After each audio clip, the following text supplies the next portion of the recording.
अक्सर आपने भूत प्रेत की कहानियों में सुना होगा कि रात के टाइम कोई इंसान अकेले एक सुनसान सड़क पर जा रहा है और फिर उसका कोई पैरानॉर्मल एनकाउंटर हो जाता है। क्योंकि इस घटना को एक दो लोगों ने नहीं बल्कि पूरे गांव ने एक साथ विटनेस किया है। महाराष्ट्र के अमरावती डिस्ट्रिक्ट का एक छोटा सा गांव जिसका शायद आप में से कई लोगों ने नाम भी नहीं सुना होगा, पर आज की स्टोरी इस गाँव का नाम आपके जहन में हमेशा के लिए अंकित कर देने वाली है। दोस्त, इस कहानी को भेजने वाले अर्जुन भाई वैसे तो महाराष्ट्र के चंद्रपुर शहर के रहने वाले हैं, पर अपनी मेडिकल की पढ़ाई करने के लिए उन्होंने अकोला शहर के अंदर एक सरकारी कॉलेज है उसमें दाखिला ले रखा था। अब यहाँ कॉलेज में पढ़ाई करने के दौरान अर्जुन का एक बहुत अच्छा दोस्त बनता है जिनका नाम है आशुतोष। अब अर्जुन बताते हैं कि जब भी कॉलेज में कोई लंबा सेमेस्टर ब्रेक होता या फिर दिवाली या किसी फेस्टिवल की छुट्टी होती तो मैं अपने घर चंद्रपुर चला जाया करता था। अब अर्जुन बताते हैं कि मेरे कॉलेज से घर जाने के दो रास्ते थे। पहला रास्ता via Amravati Nagpur and then to Chandrapur. ये नेशनल हाईवे वाला रास्ता था जो टोटल 390 किलोमीटर के आसपास पड़ता था इनको। और जो दूसरा रास्ता था वो वाया वारधा और उसके बाद फिर चंद्रपुर।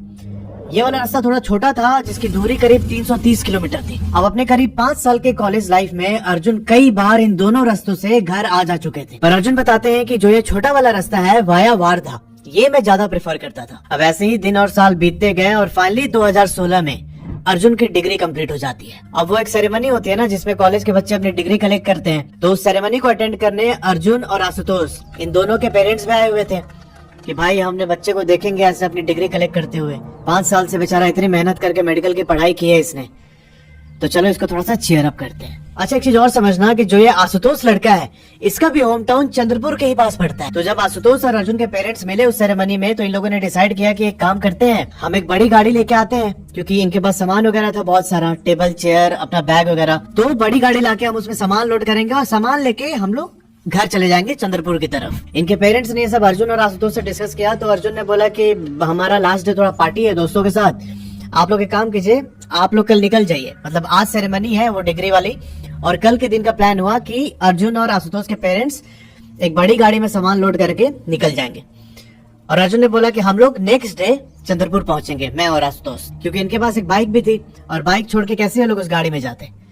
तो इनका कुछ इस तरीके से प्लान बना। अब अर्जुन के पापा यहाँ पर हाइलक्स गाड़ी बुक करते हैं, उसमें इन लोगों ने अर्जुन और आशुतोष का पूरा सामान रखा और अगले दिन सुबह सुबह 6 बजे के आसपास अर्जुन और आशुतोष के पेरेंट्स उनका सामान लेके निकल जाते हैं चंद्रपुर की तरफ। अब फाइनली उसके नेक्स्ट डे आशुतोष और अर्जुन के भी घर वापस जाने की बारी आई। ये लोग सोचते हैं कि भाई गर्मी का टाइम है, हम लोग ना बहुत सुबह सुबह निकलेंगे, करीब 3:30 बजे के आसपास, नहीं तो अगर हम लेट निकले तो यहाँ धूप बहुत तेज होती है और पूरा 300-350 किलोमीटर राइड करके जाना है, तो उस धूप में राइड करना पॉसिबल नहीं हो पाएगा। अब ये दोनों अगली सुबह करीब 3 बजे के आसपास उठते हैं और 3:45 में इन दोनों ने अपनी राइड स्टार्ट कर दी फ्रॉम अकोला टू चंद्रपुर। इनके पास सिर्फ एक बैग था जिसमें कुछ कपड़े, एक पानी की बोतल और कुछ खाने पीने के सामान रखे थे इन्होंने। अब अर्जुन बताते हैं कि हम लोगों ने वो वारधा वाला छोटा रूट चुना क्योंकि भाई हमें भी जल्दी थी घर पहुंचने की, और चूंकि मैं पहले जा चुका था दिन में बहुत बार और ये मेरा फेवरेट स्ट्रेच भी था, इसी चक्कर में हमने हाईवे अवॉइड करके ये वाला रूट चुन लिया।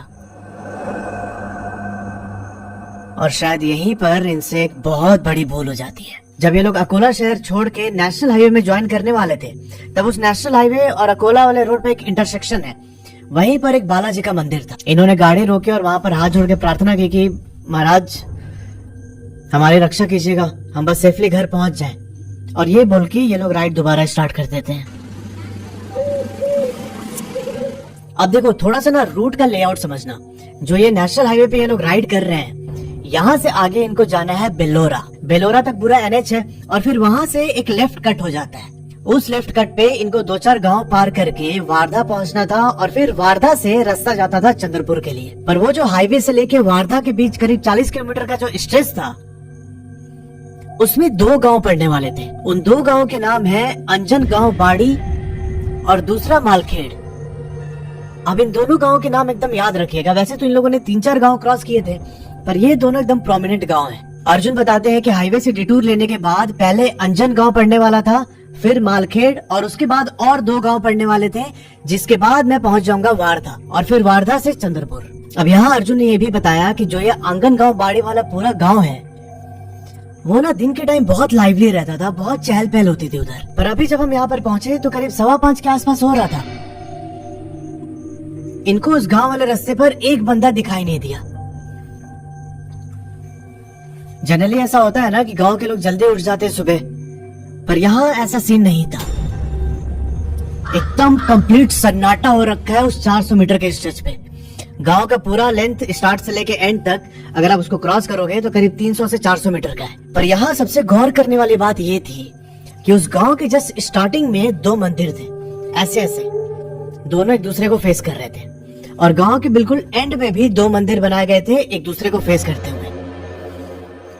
पर यहाँ खास बात ये थी कि इनमें से एक मंदिर दिन के टाइम खुलता था और दूसरा वाला मंदिर रात के टाइम।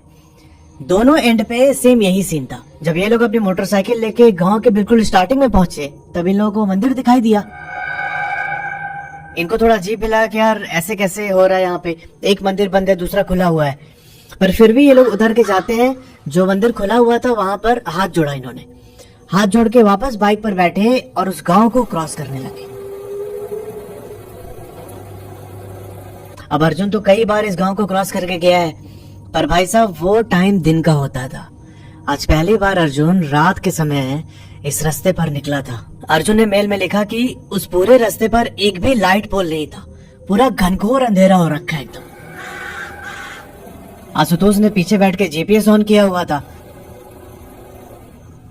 ये लोग उस जीपीएस वाले ट्रैक को फॉलो करते हुए अंजन गांव के बिल्कुल आखिरी छोर पर जाने लगे। पर भाई साहब ये लोग जैसे जैसे गांव के आखिरी छोर की तरफ जा रहे थे, अर्जुन बताते हैं कि आखिरी छोर से करीब 100-150 मीटर पहले हम दोनों ना बहुत ज्यादा बेचैन होने लगे। हमारा सर एकदम भारी हो गया था और एकदम अजीब सा चिड़चिड़ापन हो गया था मेरे दिमाग में। और कुछ दूर और आगे चलने के बाद इन दोनों को सांस लेने में बहुत प्रॉब्लम होने लगी। माथे से पसीना गिर रहा है और ऐसा फील हो रहा था इनको कि जैसे अभी ये लोग मैराथन दौड़ के आए। अर्जुन बताते हैं कि भैया ऐसी सिचुएशन हो गई थी कि हमें एक एक सांस लेने के लिए बहुत स्ट्रगल करना पड़ रहा था। चूंकि मैं मोटरसाइकिल चला रहा था तो मैंने सोचा कि हेलमेट का वाइजर उठा के थोड़ा बाहर से हवा लूं, और जैसे ही मैंने वाइजर उठाया मैं एकदम शॉक्ड हो गया कि सामने से कोई हवा आ ही नहीं रहा है। मतलब करीब मैं 30-40 की स्पीड में मोटरसाइकिल राइड कर रहा था। ऑब्वियस सी बात है कि मुझे थोड़ा सा एयर का प्रेशर फील होना चाहिए था मेरी बॉडी पे, पर ऐसा कुछ नहीं होता है। मुझे ऐसा एहसास हुआ कि कोई मेरे मोटरसाइकिल के सामने खड़ा होके उस पूरे हवा को ब्लॉक कर रहा है, और हम चाह कर भी उस चीज को देख नहीं पा रहे हैं। अब ये चीज जैसे अर्जुन को रियलाइज हुई, भाई साहब उसके शरीर में दौड़ जाती है ठंडी लहर। अभी अर्जुन ने ये सब आशुतोष को नहीं बताया था कि भाई सामने से कोई हवा आ ही नहीं रहा है, कोई चीज हमारा रास्ता ब्लॉक कर रही है। आशुतोष यहाँ पर जीपीएस देखने में लगा हुआ है और इसी बीच अचानक से ही उसके फोन की पूरी बैटरी ही ड्रेन हो जाती है। बैटरी ड्रेन होते ही आशुतोष का फोन ऑफ हुआ और उसके साथ ही भाई साहब इनके मोटरसाइकिल का पिछला टायर भी पंचर हो जाता है। इन लोगों को कुछ समझ ही नहीं आ रहा था कि क्या हो रहा है हमारे साथ। अर्जुन यहाँ पर जैसे जैसे मोटरसाइकिल का थ्रॉटल देते हुए आंगन गांव बाड़ी जो विलेज था उसको क्रॉस करता है,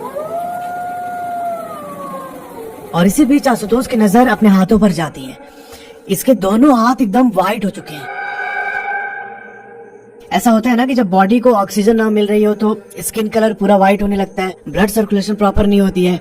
तो आशुतोष ने पीछे से अर्जुन को बोला कि भाई रुक, अपने हाथ और वो पैर चेक कर, तो मुझे तो बहुत अजीब सा लग रहा है। फिर अर्जुन ने भी अपने पूरे हाथ पैर चेक किए और सेम इसके भी वही कंडीशन हो रखी है। ऑक्सीजन का फ्लो जैसे बंद हो गया था इनके शरीर में। अब इसके साथ ही इन दोनों का एकदम सर भारी हो गया और चक्कर सा आने लगा। अब अर्जुन यहाँ ये उम्मीद कर रहा था कि शायद गांव से बाहर निकल के जो मार्केट है उस मार्केट में जाके हम अपनी बाइक ठीक करा लेंगे जो पीछे पंक्चर हो रखी थी। अब ये लोग उसी पंक्चर बाइक पर राइड करते हुए अंजन गांव विलेज से कोई 400 मीटर आगे आ गए थे, पर इनको कोई दुकान नहीं दिखी। भाई ऑब्वियस सी बात है, उतनी सुबह सुबह कौन दुकान खोल के बैठा रहेगा। इन दोनों ने डिसाइड किया कि भाई एक काम करते हैं, अंजन गांव वापस चलते हैं, सुबह होने का वेट करेंगे। जब कोई दुकान खुलेगी पंक्चर की, हम लोग अपना पंक्चर बनवाएंगे और उसके बाद निकलेंगे चंद्रपुर के लिए। पर जैसे ये लोग अपनी बाइक पीछे गांव की तरफ मुड़ाते हैं, इन दोनों को अपने अपने शोल्डर्स पे बहुत ज्यादा भारी वेट फील होता है। इनको ऐसा लगा कि कोई 90-95 किलो का आदमी इनके कंधे पर बैठा हुआ है। अब यहाँ जो अर्जुन है उसका शरीर मतलब वेल बिल्ड था एज कम्पेयर टू आशुतोष।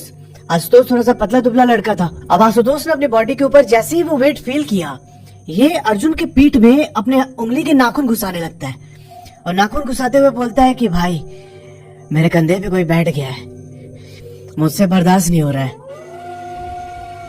यहाँ अर्जुन की हिम्मत नहीं हो रही थी कि भाई पीछे मुड़ के आशुतोष को समझाए। इसे लग रहा था कि मैं पीछे मुड़ा और वो जो भी चीज होगी मेरे ऊपर कहीं ज्यादा हावी ना हो जाए। ये चुपचाप हिम्मत करके मोटरसाइकिल गांव की ओर लेके जा रहा था और जैसे जैसे गांव के करीब पहुंच रहा है ना, इसके शोल्डर पे वेट बढ़ते जा रहा था। थोड़ी देर के बाद ही इसको पीछे से कुछ कड़कने की आवाज सुनाई दी।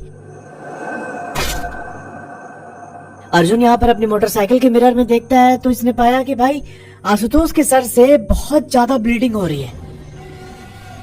इसकी ब्लीडिंग देख के अर्जुन एकदम घबरा गया। इसने आशुतोष की थाई को ऐसे पीछे से पकड़ा कि भाई क्या हुआ, और ऐसा करते ही आशुतोष एकदम जोर से चिल्लाता है और चिल्ला के वहीं बाइक से नीचे गिर के बेहोश हो जाता है। ये पूरा मंजर देख के अर्जुन बहुत ज्यादा पैनिक करने लगते हैं।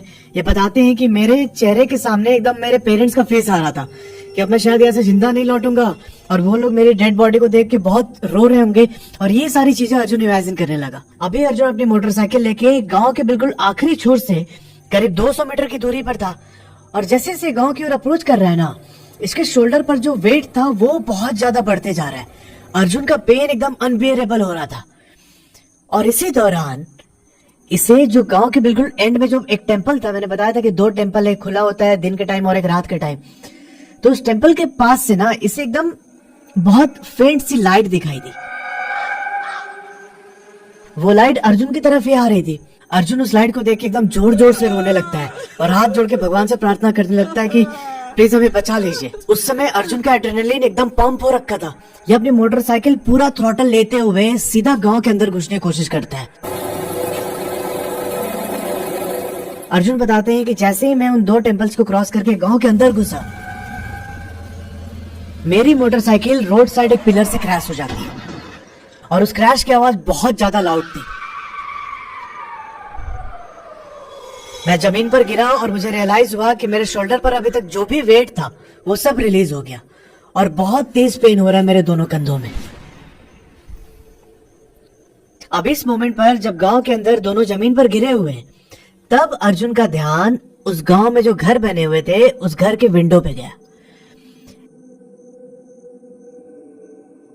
इसने देखा कि भाई अपने घर के विंडो से लोग इसको देख रहे हैं, अर्जुन और आशुतोष को। ये दोनों जमीन पे गिरे हुए हैं। अर्जुन ने दूसरे घर की तरफ गर्दन घुमाया तो सेम वही नजारा इसने देखा कि विंडो से लोग देख रहे हैं और ये सारे के सारे लोग अर्जुन को ऐसे फिंगर से पॉइंट करके बोल रहे थे कि जो वो मंदिर खुला हुआ है ना, वहां पे चले जाओ जल्दी। पर ताजुब की बात ये थी कि कोई भी अपने घर से बाहर निकल के नहीं आया इनकी मदद करने के लिए। और भाई उनके पास अपने रीजंस थे इसके क्यों नहीं वो लोग आ रहे थे, वो आपको अभी आगे वीडियो में पता चलेगा। अर्जुन यहाँ आशुतोष को लेके सीधा जो गांव के एंड पर जो मंदिर खुला हुआ था उस मंदिर के पास जाके बैठ जाते हैं। आशुतोष के शोल्डर में कुछ ज्यादा ही पेन था। अब अर्जुन वहाँ पर आशुतोष के साथ सुबह 8 बजे तक बैठा रहा और सुबह 8 बजे तक इसने कंटिन्यूअसली हनुमान चालीसा रिसाइट किया। अब इस समय तक आशुतोष को इतना ज्यादा पेन हो रहा था कि वो अनकॉन्शियस होके वही मंदिर के सामने लेटा हुआ है। जैसे ही सुबह 8 बजा, गांव के लोग दौड़ के आए इनकी मदद करने। ये लोग दोनों लड़कों को लेके पास के हॉस्पिटल में जाते हैं और कोई 3-4 घंटे के बाद फिर आशुतोष को होश आता है। अब जैसे अर्जुन ने आशुतोष को देखा कि होश में आ गया है, ये उससे एकदम लिपट के बहुत जोर जोर से रोने लगा। अब कुछ टाइम के बाद जो उस गांव के मुखिया थे, उनका नाम भी इन्होंने मेंशन किया है, किशोर जी। किशोर जी इनसे मिलने आते हैं हॉस्पिटल और इन दोनों ने सारी बात बताई कि उस 400 मीटर के स्ट्रेच पर इनके साथ क्या क्या हुआ था। तब किशोर जी ने बोला कि आप लोगों ने जो भी फेस किया है ना, ये कोई इमेजिनेशन या हेलुसिनेशन नहीं था। एक बहुत ही खतरनाक स्पिरिट इस रास्ते को हॉन्ट करती है रात के टाइम, वही आप लोगों पर अटैक कर रही थी। और फिर किशोर जी ने उसकी बैक स्टोरी बताई। उन्होंने बताया कि अंजन गांव में एक लड़की रहती थी और उसका मालखेड़ में रहने वाले एक लड़के के साथ अफेयर था। ये दोनों शादी करना चाहते थे और इनके पेरेंट्स भी इसके लिए राजी हो चुके थे। शादी की डेट डिसाइड होती है, ये दोनों मंडप में बैठे हुए हैं, पर उसी बीच पता नहीं लड़के को क्या होता है, ये मंडप से उठ के भाग जाता है। इसने शादी करने से मना कर दिया। अब इस इंसिडेंट के बाद जो लड़की थी वो काफी टूट जाती है अंदर से और उसने भाई साहब सुसाइड कमिट कर लिया। अब उस लड़की के मरने के बाद जो उनके पेरेंट्स थे उन लोगों ने भी अपनी जान दे दी, क्योंकि वो जो लड़की थी वही एक इकलौती संतान थे इनकी। अब इनके पास जीने का कोई पर्पस ही नहीं बचा था। अब इस घटना के बाद होता ये है कि अंजन गांव से मालखेड़ के बीच का जो रास्ता था, उस रास्ते पर कई सारे गांव वाले बहुत मिस्टीरियस तरीके से मर गए। जब ये हादसे बहुत फ्रीक्वेंट होने लगे तब गांव वालों ने एक पंडित को बुलाया और उन पंडित ने 3 दिन और 3 रात तक वहां पर पूजा की। पूजा करने के बाद गांव के स्टार्टिंग और एंड में 2-2 मंदिर बनवाए गए। एक मंदिर सूर्य देवता का और दूसरा मंदिर निशा देवी का। निशा देवी को रात्रि की देवी बोला जाता है और सेम वैसे ही 2 मंदिर दूसरे एंड पे।